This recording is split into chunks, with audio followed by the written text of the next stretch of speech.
Matter in our surrounding का यह video part 6 है। इससे पिछले वीडियो को आप ज़रूर देखें ताकि यह वीडियो आपको अच्छे से समझ में आए। तो चलिए शुरू करते हैं। इसके पिछले वीडियो में हम कहाँ तक पढ़ा चुके थे। इसके पिछले वीडियो में हम यहाँ तक पढ़ा चुके थे, ठीक है। आज हम लोग यह पढ़ेंगे particles of matter attract each other. आज हम लोग को यहाँ से पढ़ना है। तो सबसे पहले हम यह बता दें कि आज का टॉपिक यह है कि जो मैटर्स का पार्टिकल्स होते हैं ना, वह एक दूसरे को अट्रैक्ट करते हैं। बट यह हम कैसे बिलीव करें कि किसी भी मैटर का पार्टिकल्स है वह एक दूसरे को अट्रैक्ट करता है, ठीक है। तो इसके लिए आपको एनसीईआरटी 3 एक्टिविटी करने के लिए बताया है, ठीक है। जैसे एक्टिविटी 1.6, एक्टिविटी 1.7, एक्टिविटी 1.8। यानी कि आपको यह एक्टिविटी करना है, देन आपको समझ आ जाएगा कि जो मैटर्स का पार्टिकल्स है वह एक दूसरे को अट्रैक्ट करते हैं। जो पार्टिकल्स होते हैं ना, वह सारे पार्टिकल्स एक दूसरे पार्टिकल्स को अपने तरफ खींचता है, अट्रैक्ट करता है, होल्ड करके रखता है, ठीक है। तो चलिए शुरू करते हैं। कर लीजिए, इसको अंडरलाइन कर लीजिए कि जो particles of matter attract each other. यानी कि इसको तो हम पढ़ेंगे, आगे समझेंगे, बट आपको यह याद ही कर लेना है कि जो मैटर्स का पार्टिकल्स होते हैं वह एक दूसरे को अट्रैक्ट करते हैं, ठीक है। तो चलिए स्टार्ट करते हैं कि आपको यह फर्स्ट एक्टिविटी में क्या करने के लिए बोल रहा है। तो सबसे पहला एक्टिविटी है कि ना आपको एक गेम खेलने के लिए बता रहा है, play this game in the field, ठीक है। और इसमें किस टाइप का गेम खेलने के लिए बता रहा है, तो बोल रहा है 4-4 ह्यूमन का एक चैन बनाना है। 4-4 को का चैन बनाना है, 4-4 पर्सन होना चाहिए। बट चारों लोग जो चैन बनाएंगे ना, वह अलग अलग तरीक़ा से बनाना है। जैसे कि कुछ लोग, जैसे एक ग्रुप को ऐसे चैन बनाना है कि वह एक दूसरे को इस तरह से होल्ड करके रखे। जिस तरह से यहाँ पे ईडू मिसामी डांसर लोग एक दूसरे को होल्ड करके रखे हैं ना, फर्स्ट ग्रुप। जैसे कि एक का हैंड दूसरे के हैंड से पूरा इंटरलॉक, ठीक है। तो एक ग्रुप को ऐसे बनाना है। सेकेंड ग्रुप जो बनना चाहिए वह कैसे बनना चाहिए, तो वह एक दूसरे को केवल हैंड पकड़ के, जैसे कि यह एक दूसरे का हैंड पकड़ना है, ठीक है। थर्ड ग्रुप में क्या करना है, बस उसके एक दूसरे के हैंड को टच करना है, ठीक है। यहाँ तक समझ में आ गया। तो और उसके बाद क्या कह रहा है कि अब इस चैन को ब्रेक करना है। मतलब ना कि अब एक फोर्थ ग्रुप वाले को कहना है कि आप इस चैन को ब्रेक करिए। तो स्वाभाविक बात है, यह एक इजी कंसेप्ट है कि कोई भी समझ सकता है कि इस टाइप का यहाँ पे ये जो दिख रहा है ना, इस टाइप के चैन को तोड़ना थोड़ा सा मुश्किल होगा। यानी कि इस टाइप का अगर जो पर्सन एक दूसरे को चैन बनाए हैं, इंटरलॉक किए हैं, तो इसको ब्रेक करना थोड़ा सा मुश्किल होगा। बट जो एक केवल हैंड टू हैंड केवल टच किए हैं वो बहुत आसानी से ब्रेक हो जाएंगे, ठीक है। और जो एक दूसरे के हाथ पकड़े हैं उसमें थोड़ा सा टाइम लग जाएगा, ठीक है। तो इस तरह से हम देखेंगे कि यहाँ पे 3 गो अलग अलग जो चैन था, ह्यूमन चैन, यह तीनों को तोड़ने के लिए अलग अलग मतलब ना कि ताकत लगा, ठीक है। एक आसानी से टूट गया और एक थोड़ा मुश्किल से टूटा और एक बहुत मुश्किल से टूटा, ठीक है। तो अब यहाँ पे तो हमको समझ नहीं आया, बट आप लोगों को तो समझ नहीं आया कि आखिर यह एक्टिविटी से आपको समझाना क्या चाहता है, आखिर यह एक्टिविटी क्या कंक्लूजन दे रहा है, ठीक है। तो चलिए यहाँ पे आपको बता रहा है कि इसी को कंसीडर कर लीजिए, इसी को मान लीजिए कि यहाँ पे क्या है, यह सब पार्टिकल्स हैं, ये सभी पार्टिकल्स हैं। वह पार्टिकल एक दूसरे को क्या किए हुए हैं, होल्ड करके रखे हुए हैं, ठीक है। छोड़िए, यह एक्टिविटी बकवास टाइप का लग भी रहा है, इससे कोई ख़ास कंसेप्ट नहीं क्लियर होगा। बस आप इतना ही समझ लीजिए कि जितने पार्टिकल्स होते हैं वह पार्टिकल एक दूसरे को कम्प्लीटली होल्ड करके रखे हुए रहते हैं। बट अब यहीं पे एक प्रॉब्लम यहाँ पे ही आ जाता है कि किसी किसी को तोड़ना आसान हो जाता है, किसी किसी को तोड़ना थोड़ा सा मुश्किल हो जाता है। जैसे अभी हम ह्यूमन चैन में देखें कि कोई कोई ह्यूमन चैन आसानी से टूट जा रहा था, कोई कोई थोड़ा मुश्किल से। तो वैसे ही जो पार्टिकल्स होते हैं ना, वह एक दूसरे को अट्रैक्ट करके पकड़ के रखे रहते हैं। बट किसी किसी का ना आसानी से ब्रेक हो जाता है, बट किसी किसी का थोड़ा सा मुश्किल होता है, ठीक है। तो यहाँ पे देखिए सेकेंड एक्टिविटी से यह पता करना है कि जैसे यहाँ पे कुछ बोल रहा है, take an iron nail and a piece of chalk. 2 को चीज़ लेना है, एक आयरन नेल लेना है और एक चॉक का पीस लेना है। और एक रबर बैंड भी लेना है। और क्या बता रहा है कि ट्राई टू ब्रेकिंग देम, यानी कि सबको बोल रहा है कि ब्रेक करना है, ठीक है। जिस तरह से ब्रेक करना हो, चाहे कट के यानी काट के ब्रेक करना हो या स्ट्रेच करके ब्रेक कीजिए, किसी तरह कीजिए। तो आप क्या ऑब्जर्व कीजिएगा कि किसमें आपको, किसको ब्रेक करने में आपको ज़्यादा फोर्स लगा। तो ऑब्वियस सी बात है कि आप देखे होंगे कि आयरन जो नेल है ना, उसको ब्रेक करने में थोड़ा सा क्या है, ज़्यादा मुश्किल है, ठीक है, एज़ कम्पेयर टू चॉक। तो इससे हम क्या कंक्लूड कर पाएँ, इससे हम यह कंक्लूड कर पाएँ कि यानी कि जो आयरन का पार्टिकल्स होते हैं ना, वह एक स्ट्रॉन्ग फोर्स के साथ एक दूसरे को होल्ड करके रखे हैं, और जो आसानी से ब्रेक हो जा रहा है उसके पार्टिकल्स के बीच में जो है ना फोर्स क्या है, बहुत कम लग रहे हैं, ठीक है। तो चलिए नेक्स्ट एक्टिविटी क्या है। इस एक्टिविटी में बता रहा है कि कुछ कंटेनर में कुछ पानी लेना है और प्रयास करना है उस पानी को आप फिंगर से कट कीजिए। तो क्या आप कट कर पाओगे? तो बिल्कुल नहीं। इसलिए नहीं कट कर पाओगे कि वहाँ पे पानी का जो पार्टिकल्स है ना, वह एक दूसरे को होल्ड करके रखा हुआ है, ठीक है। वह आप मत समझिएगा कि हम कट कर पा रहे हैं, आपका डूब जा रहा है, मत। ये इतना है कि हाँ, पार्टिकल्स के बीच में स्पेस है जिसके कारण आप उसमें हाथ डुबा दे रहे हैं, चाहे हो रहा है, लेकिन आप कट के उसको सेपरेट नहीं कर पा रहे हैं, ठीक है। तो यानी कि आप द एबव 3 एक्टिविटीज़, इस एक्टिविटी से आपको यह सजेस्ट किया जा रहा है, यह कंक्लूजन मिला कि जो जितने भी मैटर्स होते हैं, वह सभी के पार्टिकल्स होते हैं, वह सभी पार्टिकल एक दूसरे को अट्रैक्ट करते हैं, अट्रैक्ट किए हुए रहते हैं, सभी एक दूसरे को होल्ड करके रखे रहते हैं एक ग्रेट फोर्स के साथ, ठीक है। उस फोर्स को हम इंटरमोलिकुलर फोर्स ऑफ अट्रैक्शन कहते हैं, ठीक है। और यह अलग अलग होता है, हर जो मैटर होते हैं ना, ये सभी में सेम नहीं होता है। जैसे कि कोई आयरन है, तो आयरन का जो पार्टिकल्स होते हैं ना, वह एक ग्रेट फोर्स के साथ एक दूसरे को अट्रैक्ट करेंगे, वहीं चॉक का पार्टिकल उससे थोड़ा कम फोर्स के साथ। तो जितने भी अलग अलग टाइप के मैटर्स हैं, ठीक है, वह सभी में यह इंटरमोलिकुलर फोर्स ऑफ अट्रैक्शन क्या होगा, डिफरेंट होगा। तो यहाँ तक तो हम यहाँ तक कोई ख़ास इनसाइड क्वेश्चन नहीं बना, अभी तक जो पढ़ाए हैं इसमें कोई ख़ास इनसाइड नहीं बना। और यहाँ पे जो एक्टिविटी भी था, वह ख़ास कोई अच्छा एक्टिविटी नहीं था। बस यह केवल इसको यह कंक्लूजन निकालना था कि जो मैटर्स का पार्टिकल्स होते हैं, वह एक दूसरे को अट्रैक्ट किए हुए रहते हैं। इतना तो साधारण सा सिंपल सा बात है, आप समझ ही सकते होंगे, ठीक है। तो आज का यहाँ तक का आपको ये ख़त्म होता है पैराग्राफ। नेक्स्ट आपका स्टार्ट हो जाएगा स्टेट ऑफ मैटर, ठीक है। तो इससे पहले आपका जो क्वेश्चन है ना, टेक्स्ट बुक के इनसाइड यहाँ पे जो क्वेश्चन है, इसको भी सॉल्व करा देते हैं, ठीक है। तो चलिए शुरू करते हैं। जैसे फर्स्ट क्वेश्चन क्या था, पहले फर्स्ट क्वेश्चन को यहाँ पे आपको बता देते हैं। तो सबसे पहला क्वेश्चन क्या था, सबसे पहला क्वेश्चन है क्या है, which of the following are matter, इसमें से कौन सा क्या है, मैटर है, ठीक है।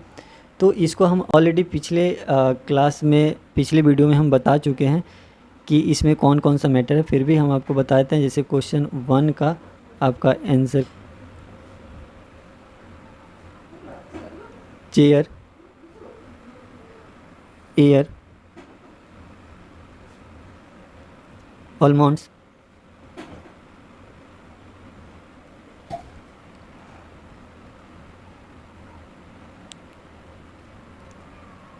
कोल्ड ड्रिंक्स,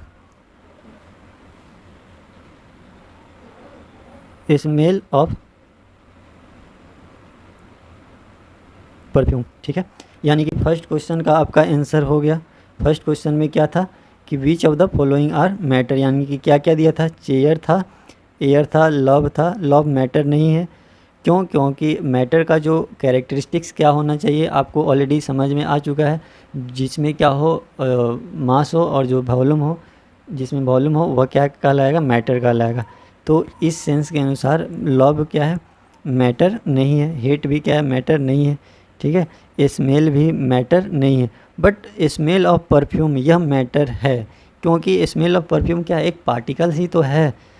तो यहाँ तक समझ में आ गया। तो लेमन वाटर, ठीक है, लेमन वाटर भी यहाँ पे आ जाएंगे, ठीक है। चेयर आ जाएंगे, एयर आ जाएंगे, आलमंड्स आ जाएंगे, और क्या है कि लेमन वाटर आ जाएंगे, ठीक है। क्या है,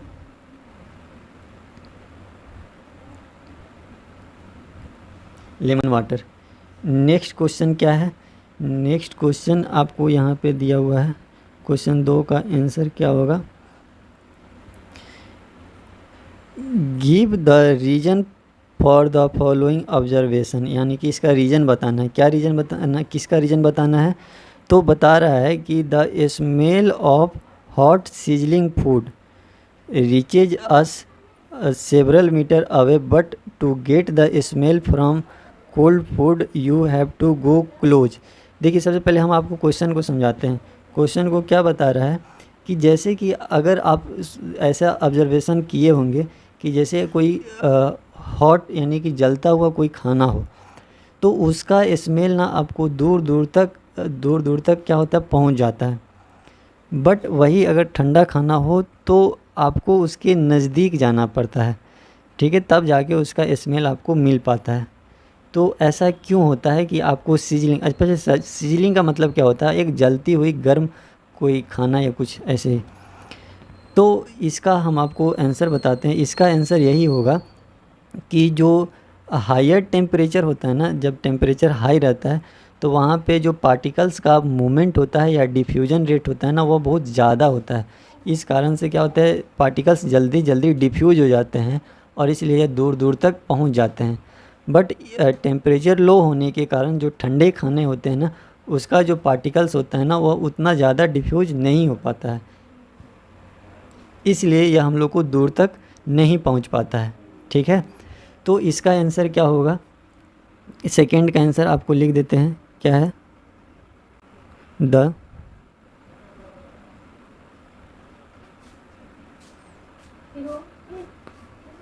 द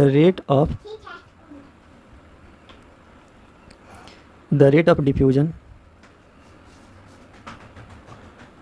डिफ्यूजन बोले या मूवमेंट ऑफ पार्टिकल्स, डिफ्यूजन और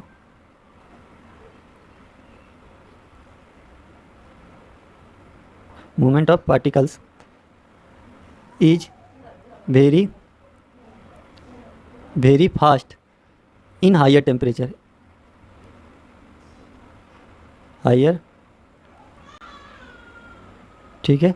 यानी कि जो डिफ्यूजन का रेट और जो पार्टिकल्स का मूवमेंट दोनों बोल सकते हैं, यानी पार्टिकल्स का मूवमेंट थोड़ा ज़्यादा हो जाता है। अगर टेम्परेचर ज़्यादा हो जाए तो पार्टिकल्स का मूवमेंट भी थोड़ा फास्ट हो जाता है, या डिफ्यूजन रेट जो भी बोले। तो यही इसका रीज़न है कि जो गर्म खाना या जो सीजलिंग फूड होते हैं ना, तो उसका जो स्मेल है दूर दूर तक पहुंच जाता है, बट वही कोल्ड फूड का ऐसा नहीं होता है। तो इसका रीज़न यही बताना था, द रेट ऑफ डिफ्यूजन और movement of particle is very fast in higher temperature. तो इसका आंसर मैं ये लिखेंगे, सो दैट यानी कि यही रीज़न है।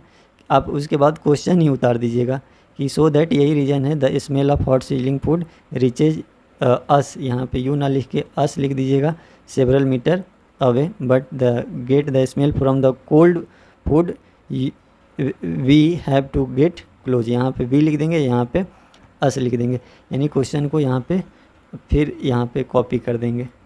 ठीक है, तो चलिए यहाँ तक हो गया। अब आता है थर्ड नंबर क्वेश्चन। ठीक है, थर्ड का आंसर, तो थर्ड का क्वेश्चन क्या है?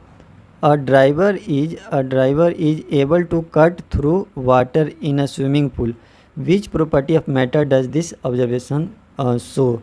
यानी कि कोई ड्राइवर है ना, डाइवर मतलब जो गोताखोर होता है, जो पानी में तैरता है, तो वह क्या है कि वह पानी को चीर देता है, यानी पानी में तैरता है।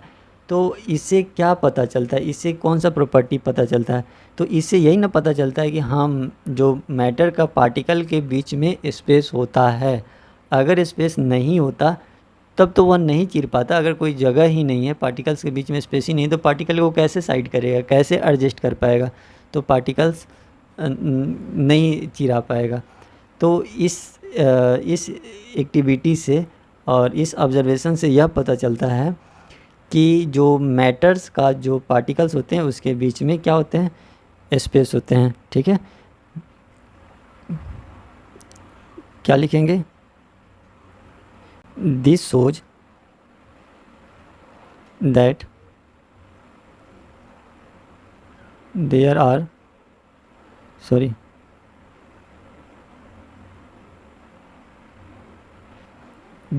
space in the particles of water.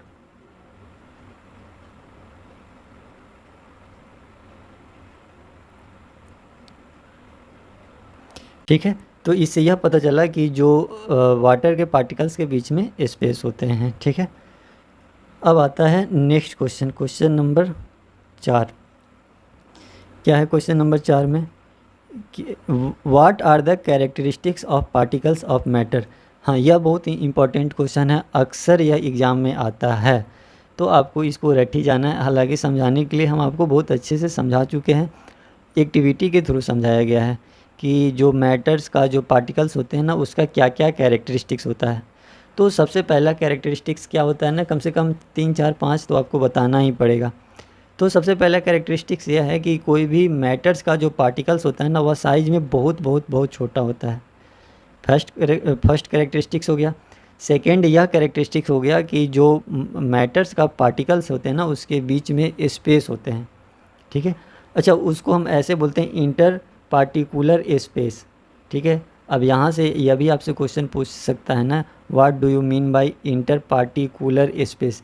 यानी पार्टिकुलर स्पेस का मतलब जो पार्टिकल्स के बीच का जो स्पेस होता है ना, तो उसी को हम बोलते हैं inter particular space.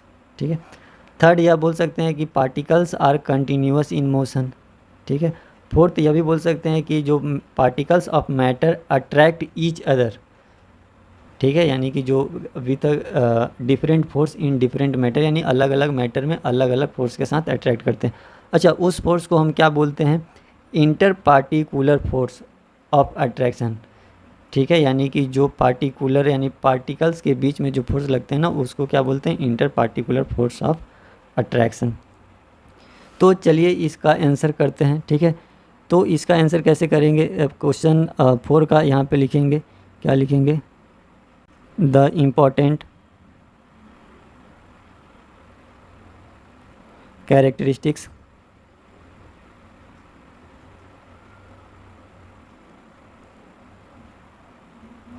of the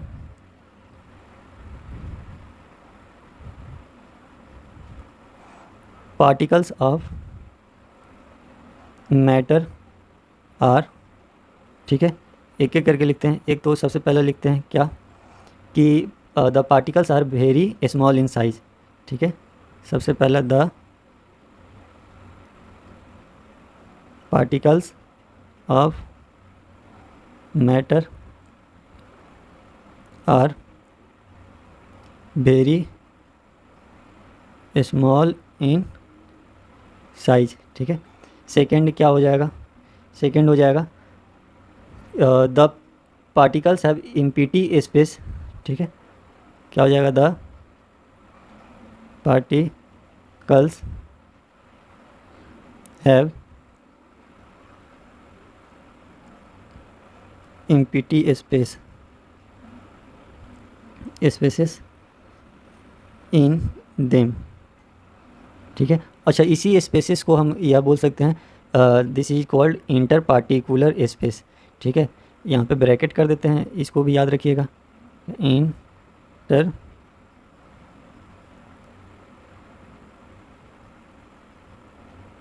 ठीक है।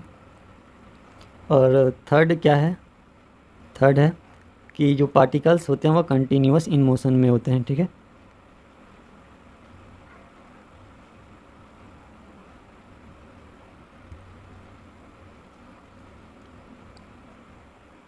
Continuous in motion. ठीक है, और फोर्थ ऐसे बहुत सारे हो सकते हैं, बट एक लास्ट और लिख लीजिए कि क्या है कि पार्टिकल्स जो होते हैं ना मैटर के, वो अट्रैक्ट ईच अदर। ठीक है, particles of matter attract each other. अच्छा, इसी फोर्स को हम क्या कहते हैं, ब्रैकेट में लिख लीजिए, यहाँ पे इसको कहेंगे inter particular force of attraction.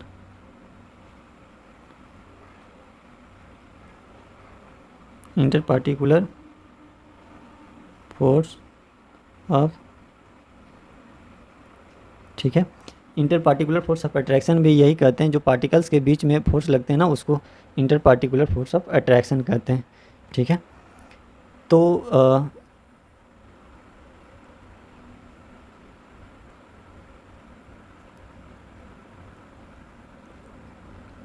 आज के लिए इतना ही। ठीक है, फिर हम अगले वीडियो में हम कहाँ से स्टेट ऑफ मैटर से पढ़ेंगे। ठीक है, तब तक आपको यहाँ तक आपको अच्छे से पढ़ा दिए हैं, यहाँ तक आप खुद से पढ़िएगा और जितने भी इनसाइड क्वेश्चन बने हैं हम आपको नोट डाउन करा दिए हैं और अंडरलाइन करा दिए हैं, उसको भी आप लोग अच्छे से कर लीजिएगा। ठीक है, अब हम ऐसे ही लाइन बाय लाइन पढ़ेंगे और जहाँ तक इनसाइड क्वेश्चन बन सकते हैं उसको क्वेश्चन को बताएंगे और आप उसको अंडरलाइन करके अपने नोट्स मेंटेन कीजिएगा। ठीक है, तब तक के लिए इतना ही, फिर मिलते हैं अगले वीडियो में।